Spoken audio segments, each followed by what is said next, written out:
Peggy 16. Sega.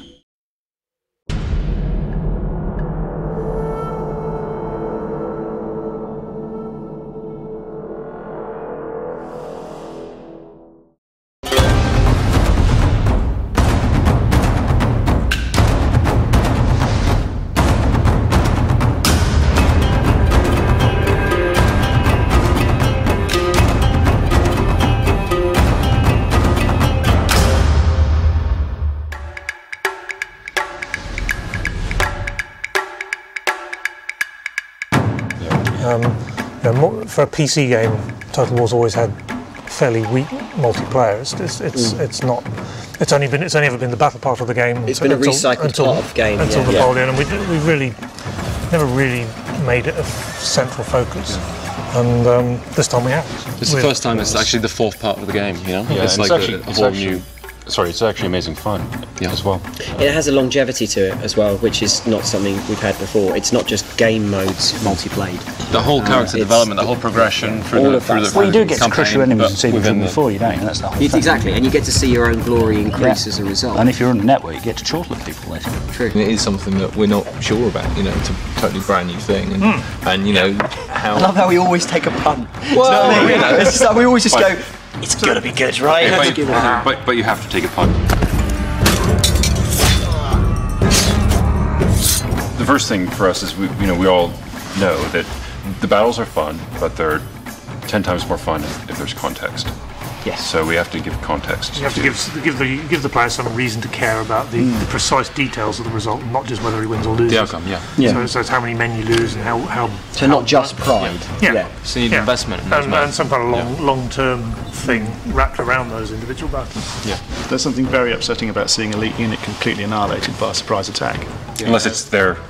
Unless it's there, at which point it's a bit like scalping someone and being like, difference between picking a random elite unit from a list that you'll have in a second battle against an elite unit you've earned. You've looked after them. And that you've looked after. You've nurtured them, you've watched their skill points. And if you lose them forever. It's like anything else, if you give them something for free, you don't value it as much as something you've earned. Exactly.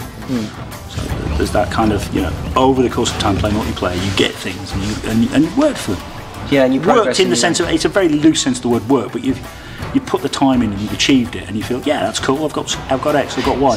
I've now got a big choppy sword. That's really good. Talk about art.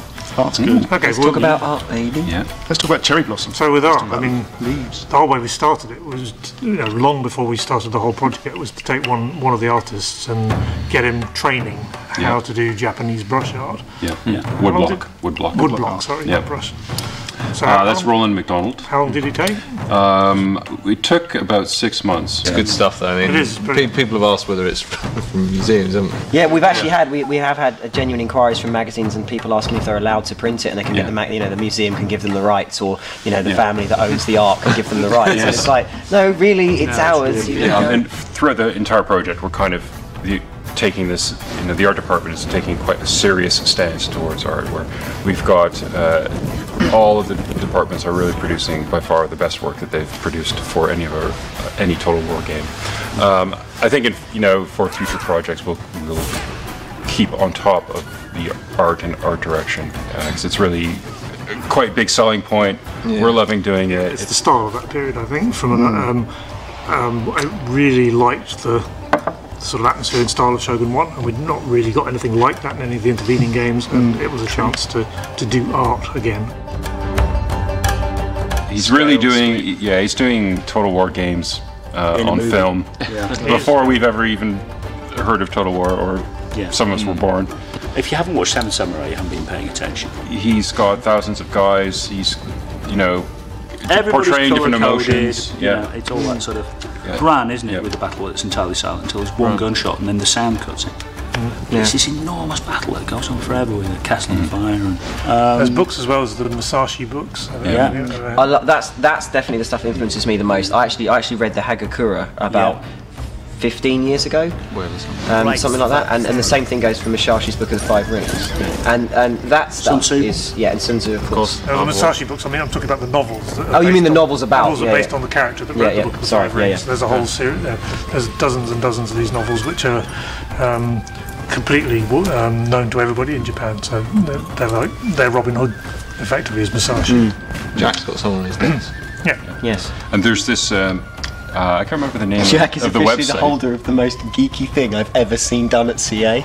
Right now, this is seriously geeky? right. Okay, this is super geeky. Okay, we're a company full of guys who like board games and make games about historical warfare. Okay, so this really has to take a title. And Jack, I actually once saw him creating a unit on screen. This was actually for Napoleon. He was creating a unit on screen for Napoleon, and he said something like, 17th Hussars didn't have brass buttons on the top point of their uniforms. Expelliarmus! And then deleted it. And I was like, I literally had to stop and tell him that was the most awesome piece of geek I've ever seen in my life. This is where Japaneseness in some way helps us out from a gameplay point of view. Craziness. Because when you've got all kinds of banners in the like we're saying before, you've got all the different Japanese banners. They're very UI focused. UI focused. Yeah.